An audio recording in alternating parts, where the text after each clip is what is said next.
네, 할렐루야. 반갑습니다. 인사할까요? 영육간에 강건합시다.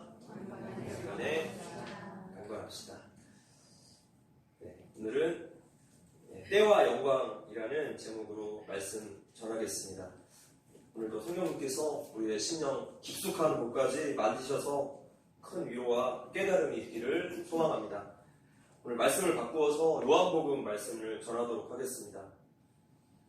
복음서에는 예수님께서 기도하시는 장면과 또 제자들에게 기도를 가르쳐 주시는 장면을 우리가 자주 볼 수 있습니다. 근데 아주 드물게 예수님께서 직접 기도하시고 또 그 기도의 내용이 유난히 상세하게 기록된 곳이 있습니다. 바로 요한복음 17장이 그렇습니다.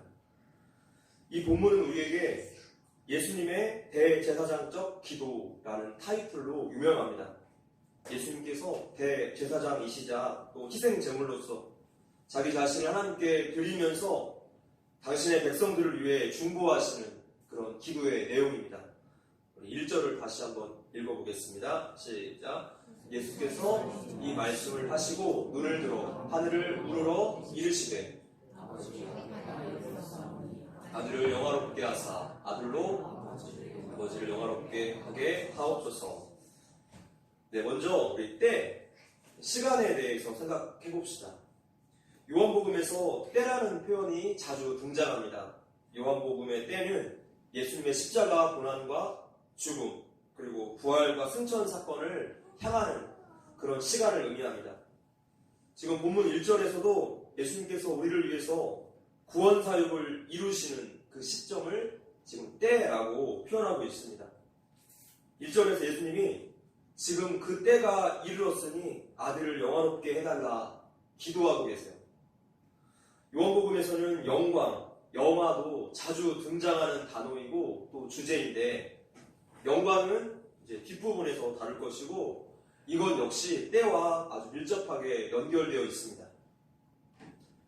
때, 시간을 뜻하는 헬라어는 이 크로노스와 카이로스가 사용되고 있는데 먼저 크로노스는 일정하게 흘러가는 그냥 기계적인 그런 시간을 뜻하고 카이로스는 의미가 부여된 그런 시간을 뜻합니다. 그래서 신약성경에서 카이로스라고 쓸 때에는 하나님의 뜻이 담긴 하나님의 시간을 뜻하고 있습니다. 본문 1절에서 예수님께서 말씀하신 때가 바로 이 카이로스죠. 예수님의 생애 전체는 하나님의 때, 곧 카이로스의 시간을 사셨어요. 우리도 하나님의 시간을 기다리면서 산다면 우리의 인생이 바르게 세워집니다. 요한복음 6장 38절 읽어볼게요. 시작. 내가 하늘에서 내려온 것은 내 뜻을 행하려 함이 아니요 나를 보내신 이의 뜻을 행하려 함이니라. 즉 카이로스라는 것이죠. 우리도 이제나 저제나 하나님의 때를 기다립니다. 하나님께서 내 앞길을 활짝 열어주셔서 내 능력을 마음껏 발휘하면서 그렇게 신나게 행복하게 살기를 바라요. 근데 사실은 하나님의 이름으로 포장한 나의 때입니다. 내가 기대하는 나의 때와 예수님께서 여기에서 말씀하시는 나의 때는 전혀 다르죠. 나의 때를 기대하고 또 나의 때를 고집하는 인생은 혼란과 혼돈이 가득한 인생, 평안이 없는 인생이 될 수밖에 없습니다. 여러분, 바벨탑 사건을 모르시는 분은 없을 것입니다. 창세기로 가볼까요? 읽어보겠습니다. 시작. 또 말하되 자 성읍과 탑을 건설하여 그 탑 꼭대기를 하늘에 닿게 하여 우리의 이름을 내고 온 지면에 흩어짐을 면하자 하였더니 문명이 발달하면서 사람들이 도시로 모여들었어요. 그래서 흩어짐을 면하기 위해서 바벨탑을 쌓기 시작하죠. 인간들이 생각해낸 흩어짐을 면하는 최선의 방법은 바로 자기의 이름을 세상에 내는 것이었습니다. 근데 그 결과가 어떻습니까? 혼돈이었어요. 바벨의 뜻은 혼란과 혼돈이라는 뜻이에요. 즉 바벨탑은 인생의 혼란과 혼돈을 세우는 일이 되는 거예요. 내 인생과 세상이 혼란한 이유가 바로 여기에 있습니다. 높아지는 길. 바벨탑 쌓기에 인생을 다 사용하기 때문입니다. 높아지고 유명해지고 부자 되는 것을 목표로 인생을 살아가니 그 결과는 그 이름처럼 바벨탑이 되는 거예요. 혼란과 혼돈. 우리의 인생이 이렇게 될 수밖에 없는 거예요. 자, 이렇게 때에서조차 우리의 교만을 확인하게 되는 것이죠. 우리의 삶은 내 때가 중심입니까? 하나님의 때가 중심입니까? 오스왈드 챔버스의 주님은 나의 최고봉이라는 책이 있는데 하나님보다 앞서지 마십시오라는 소제목이 있습니다.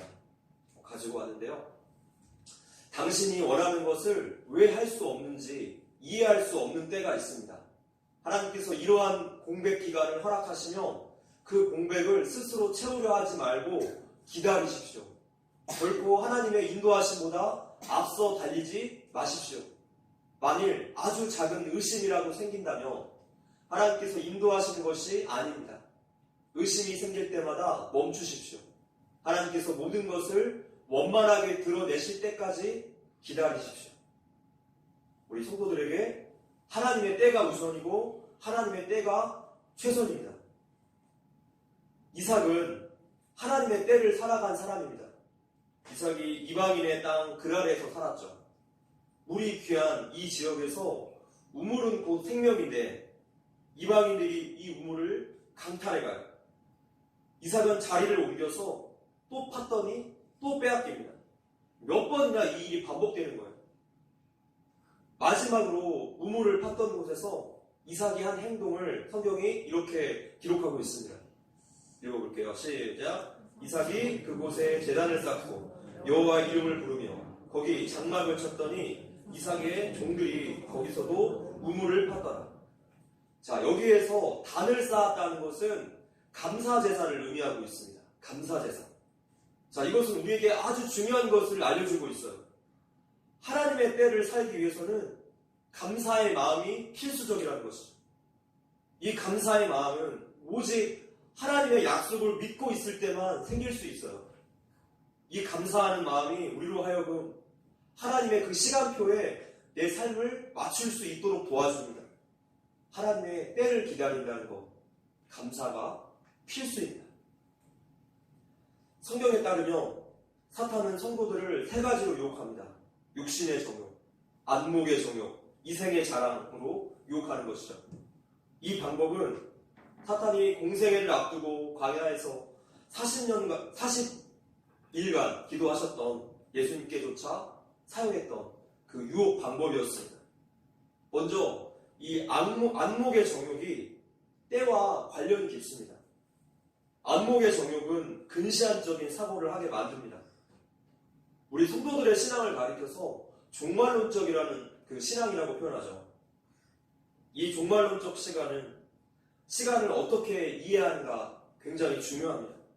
역사의 시간을 어떻게 보느냐에 따라서 우리 삶의 가치관과 모습이 완전히 달라지기 때문입니다. 기독교의 시간관은 시작과 끝이 있는 시간관입니다. 알파와 오메가 되시는 하나님의 그 영원한 시간대 사이에 우리의 시간을 두셨어요. 종말론적 시간관은 우리가 사는 세상은 언젠가 끝이 있고 하나님의 심판이 있고 이 세상의 가치들이 다 끝나고 이제 하나님의 가치가 인정되는 영원한 하나님의 나라로 연결된다고 믿는 신앙이죠. 그래서 이 종말론적인 신앙을 가진 성도들은 이 세상의 가치를, 명예, 그것을 목적으로 삼지 않습니다. 성도들은 심판받을 세상 가치관을 쫓지 않고 영원한 하나님의 나라 가치관을 쫓아 살아가요. 그래서 어떨 때는 세상에서 너무나 어려운 일들을 만나서 힘들고 또 그렇게 슬픈 상황에서도 하나님 나라의 가치를 따라 살기 때문에 이겨낼 수 있는 거예요. 여기에서 힘을 공급받습니다.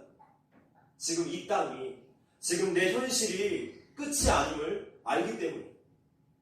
반면에 안목의 정욕은 지금 당장 돈이 필요하고 지금 당장 명예로워야 하고 지금 당장 내가 좋은 것을 얻어야 한다고 그렇게 근시안적인 시각을 만들어내요.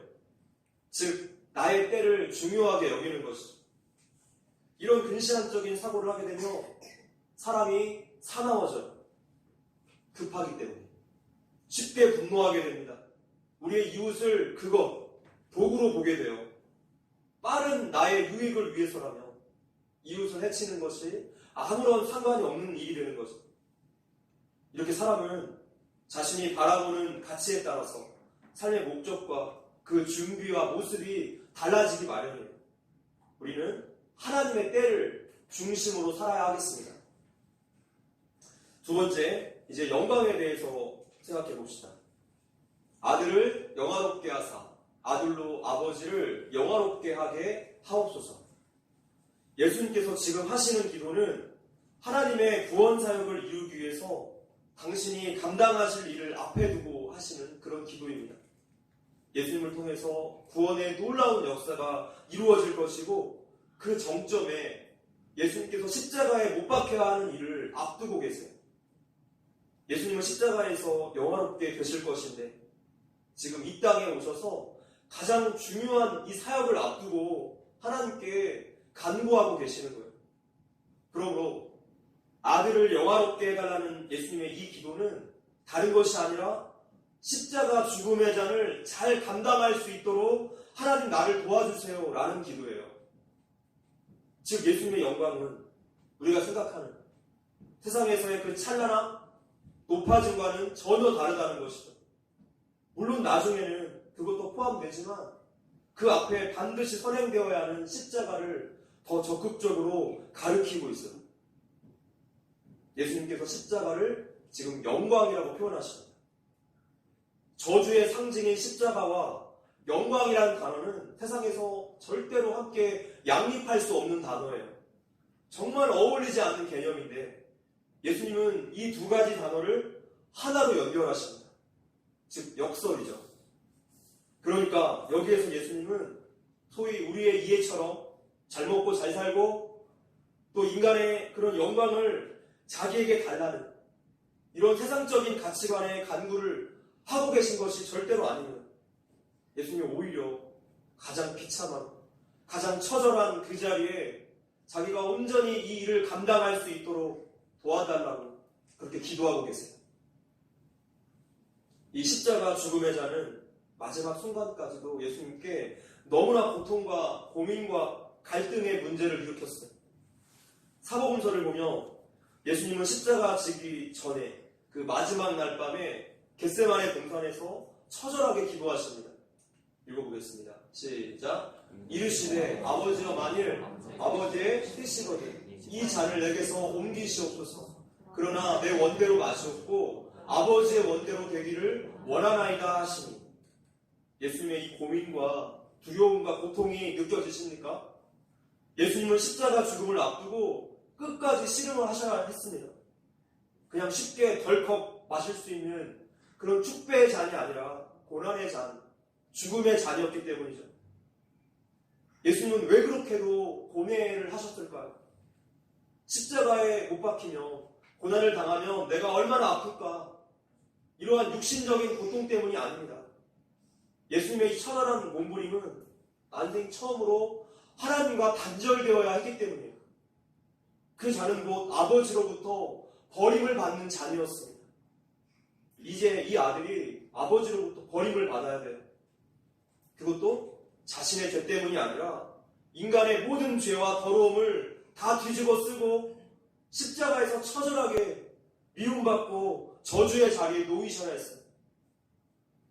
즉 예수님께서 자신을 영화롭게 해달라는 이 말씀은, 이 기도는 십자가 죽음의 쓴 잔을 내가 잘 마실 수 있도록 저를 도와주세요 라는 기도입니다. 이것이 예수님께 영광이고 영화였어요. 예수님의 영광, 우리가 이해하고 있는 것과 너무나 다릅니다. 우리는 어떻습니까? 세상에서 높은 자리에 올라가고 또 박수를 받고 부자가 되고 면류관을 쓰는 것을 영광이라고 생각해요. 근데 예수님의 영광은 하나님께서 보내신 그 뜻을 온전히 이루는 것이었어요. 예수님의 영광은 스스로를 위한 영광이 아닙니다. 자기 중심적인 영광이 아닙니다. 십자가의 고난을 통해서 죄인들을 살리는 구원의 사역을 이루실 때 그때 아버지도 영광을 받으실 거예요. 그래서 아버지는 그 아들을 배속 제물로 보내십니다. 그냥 어디 소풍 보내듯이 보낸 것이 아니에요. 가슴을 찢는 심정으로 아들을 보내시는 거예요. 이것은 오직 우리를 향한 사랑에 기초하고 있습니다. 우리를 사랑하시지 않는다면 이런 일을 절대로 하지 않으셨을 거예요.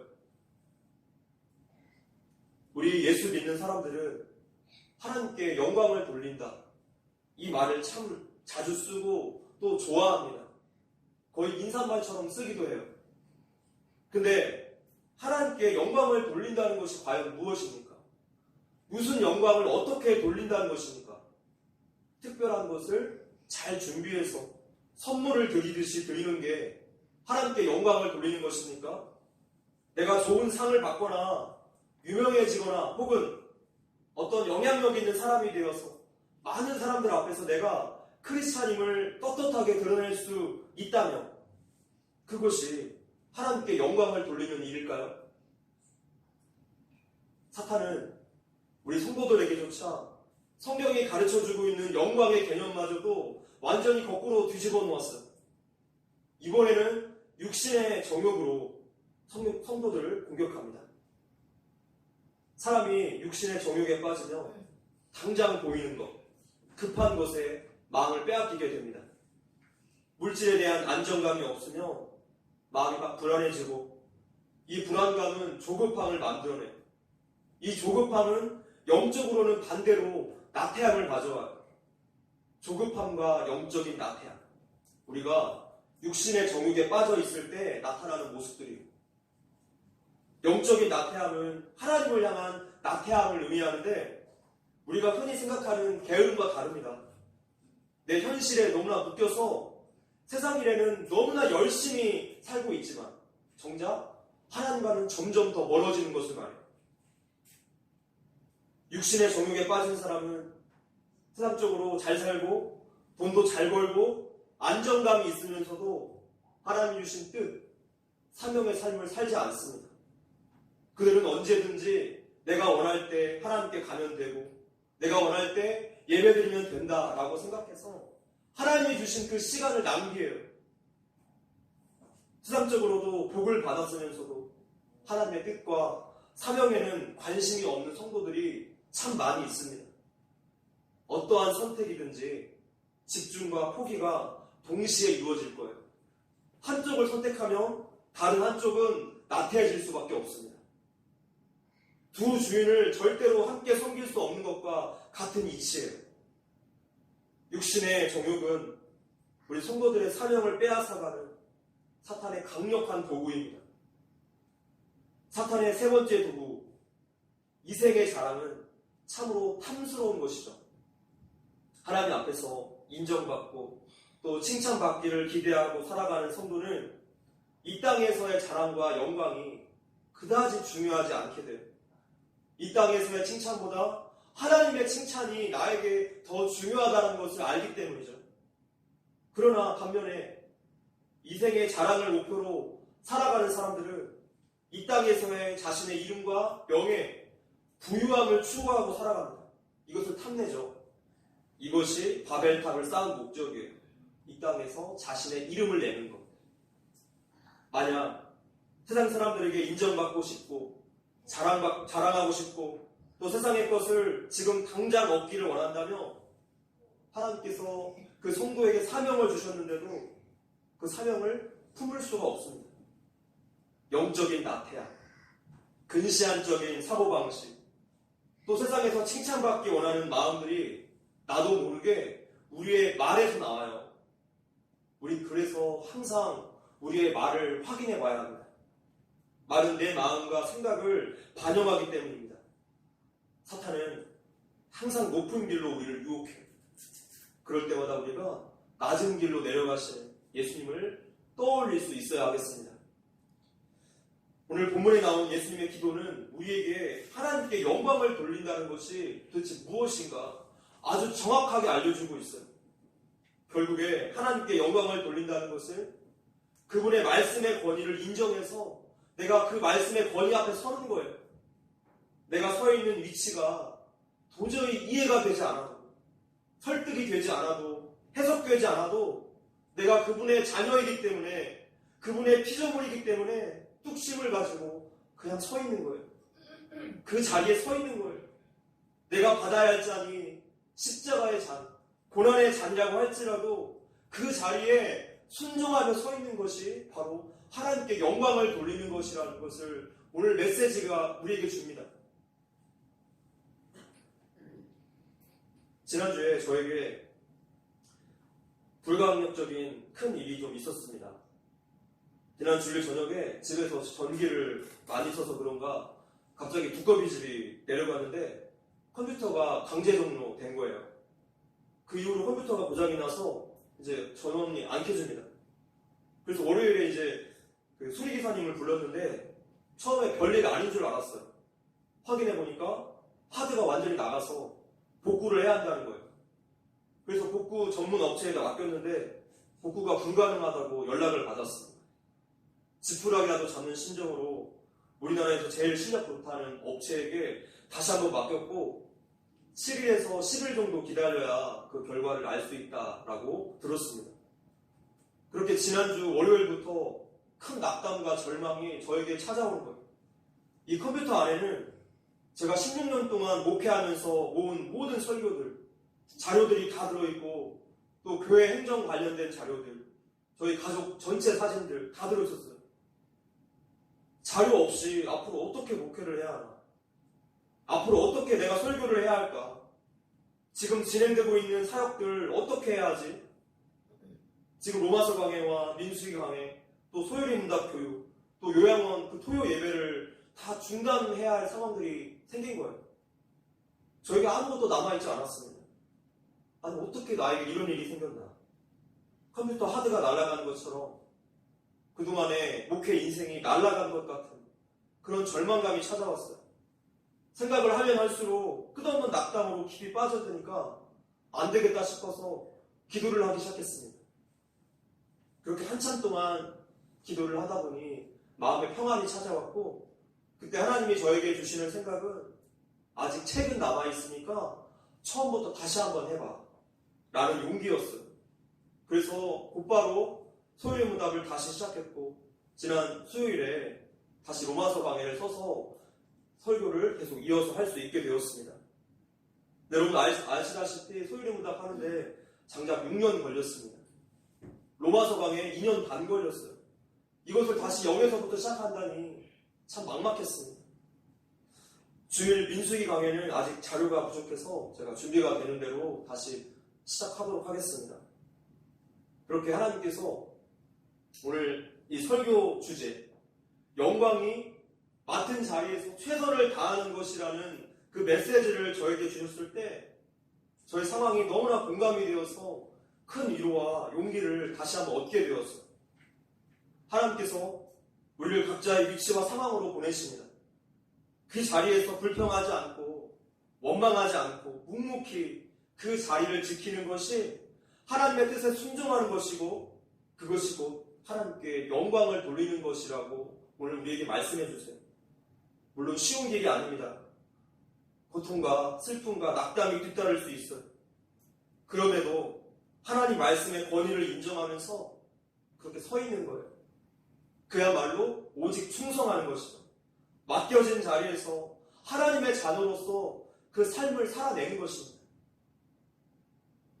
우리가 만사형통의 자리에 있을 때 부자되고 유명해지고 높아졌을 때만 하나님이 살아계시고 우리가 그분의 자녀라는 사실이 드러납니까? 그렇지 않다는 거예요. 마가복음 말씀 읽어볼게요. 자, 시작.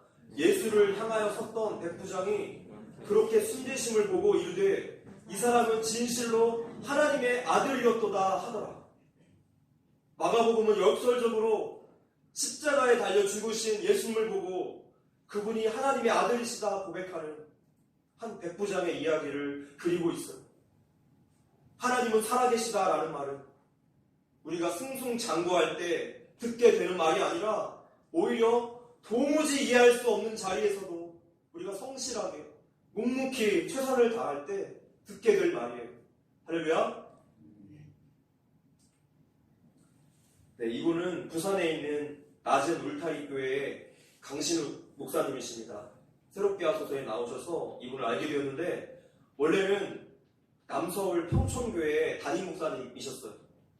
이 교회에서 부목사 생활을 하다가 33살의 나이에 담임 목사로 이 교회 청빙이 되어서 그 상가에 있던 교회가 이제 성전 건축도 하게 되고 그렇게 탄탄하게 중형교회로 15년간 사역을 하셨습니다.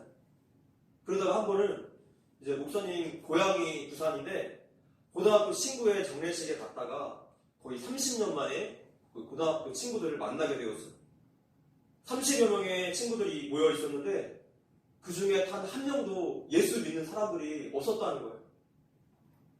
아니 서울에 있을 때는 대부분의 주변 사람들이 다 교회에 다니고 있는데 어떻게 부산 사는 친구들은 한 명도 예수 믿는 사람이 없을까? 마음이 너무나 답답해지고 충격을 먹었다는 거예요. 서울에 돌아와서도 이 답답한 마음을 가지고 1년간 친구들을 위해서 기도하셨다고 합니다. 그래도 마음이 답답해서 어느 날은 기도원처럼 2가지의 기적을 하나님께 구했답니다. 하나님 2가지의 기적 다 이루어주시며 제가 부산으로 가라는 사인으로 알겠습니다. 그랬더니 2가지 기도가 모두 다 이루어졌어요. 목사님이 마음을 정하고 가족들과 성도들에게 발표를 합니다. 이제부터는 불신자들을 대상으로 하는 특별 사역으로 부산에 내려가서 사역하겠습니다. 그렇게 성도들과 눈물의 이별을 하고 가족들과 함께 부산으로 내려와서 이 낮은 울타리 교회를 개척하신 것이죠. 이 대목에서 저는 정말 전율했어요. 분당 우리 교회 이찬수 목사님도 초대형 교회를 수십 개로 분리 개척하지 않았습니까? 너무나 훌륭하고 존경스러운데 강신호 목사님은 더욱더 대단하게 저에게 느껴졌어요. 그 탄탄하고 보장된 자리, 존경과 인정을 받는 그 자리를 다 내려놓고 이미 50대가 되어서 도전보다는 안정을 더 추구하는 그 나이에 하나님의 뜻에 따라서 아무것도 없는 그 광야로 나아간다는 것, 도대체 어떤 마음과 어떤 순종인가 저에게 깊은 감동을 주었습니다. 강신우 목사님이 오늘 본문에서 기도하고 계시는 예수님과 참 닮아 보였어요.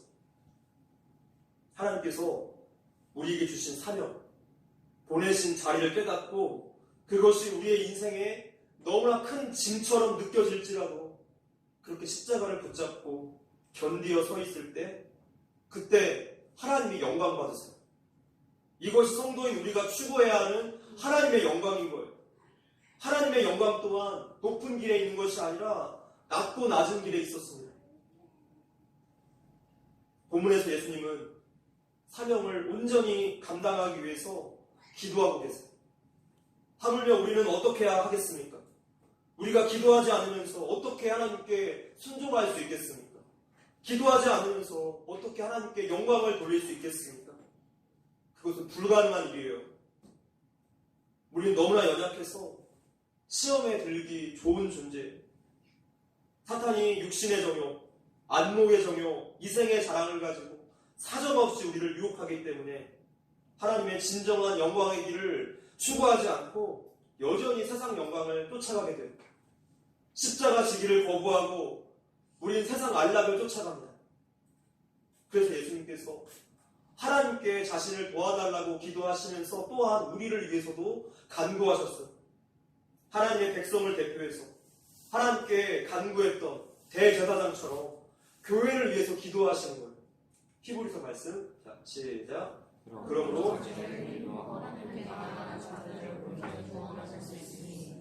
이는 그가 항상 살아계셔서 그들을 위하여 간구하시니라. 예수님이 지금 이 순간에도 하늘 보좌 우편에서 여전히 우리를 위해서 중보하고 계세요. 그러니 우리도 하나님의 뜻에 순종할 수 있도록 그렇게 기도해야 합니다. 오직 순종의 길만이 영광의 길입니다. 말씀을 맺겠습니다. 앤드류 머레이의 죽을 만큼 겸손하라의 한 대목을 보면 이렇게 써 있습니다. 겸손은 우리를 자아의 죽음으로 인도한다. 겸손은 우리가 죽기까지 전적으로 자기 자신을 포기했고 하나님께 모든 것을 전적으로 내려놓았는지를 증명하게 한다. 매일 아침마다 예수님의 무덤 속으로 깊이 깊이 내려가 아무것도 아닌 것으로 내려가요. 그러면 날마다 예수님의 생명이 당신 안에 분명히 드러날 것이다. 아멘. 그렇습니다. 나는 하나님 앞에서 또 세상에서 아무것도 아님을 고백하실 수 있겠습니까? 오직 하나님의 뜻만이 우리에게 영광이 되고 하나님의 때가 우리에게 가장 최선의 때입니다. 성도에게 있어서 때와 영광은 내 뜻과 세상 영광을 내려놓는 낮고 낮은 길에서만 올바르게 세워질 것입니다. 내려놓은 그 낮은 길에서 우리 예수님을 만납시다. 아멘. 우리 함께 찬양하겠습니다. 예수님처럼.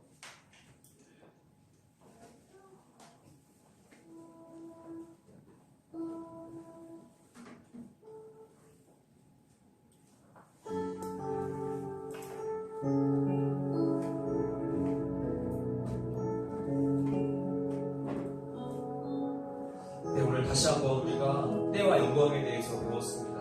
그 길은 낮고 낮은 길입니다. 하나님의 시간을 기다리고 우리가 맡은 자리에서 최선으로 묵묵히 하나님 일하심을 또 기다리고 그렇게 그 자리가 하나님께 또 영광이 되는 것을 우리가 다시 한번 배웠습니다.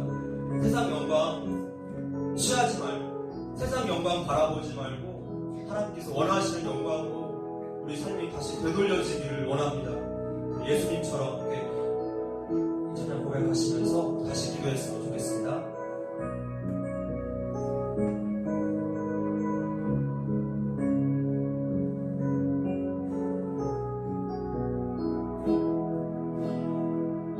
내가 좋아하는 것이 내가 좋아하는 것이 허락한 것이 모두 그의 힘이라 그 어디에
나의 때와 세상 영광을 추구하며 살아가지 않았습니까?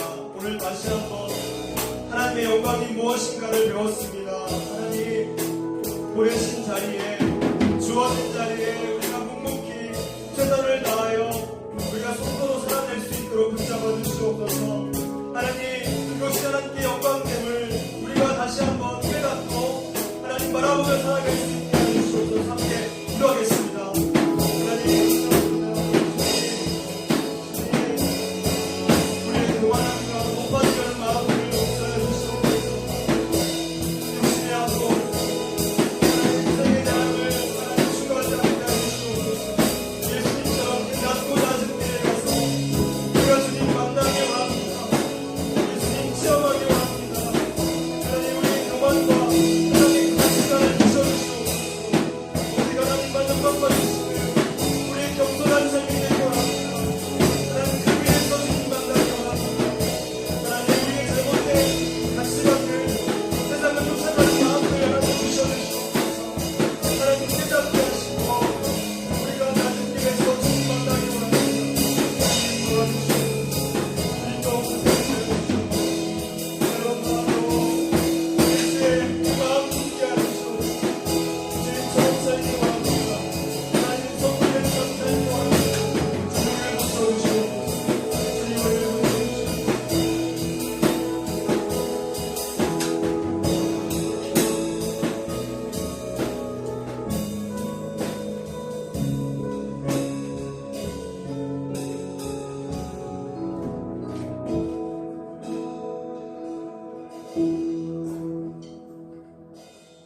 하나님 감사합니다. 오늘 하나님께서 하나님께 영광을 돌리는 것이 무엇인지를 다시 알려주셨으니 우리가 방향을 다시 고치고 하나님을 중심으로 살아갈 수 있게 하여 주시옵소서.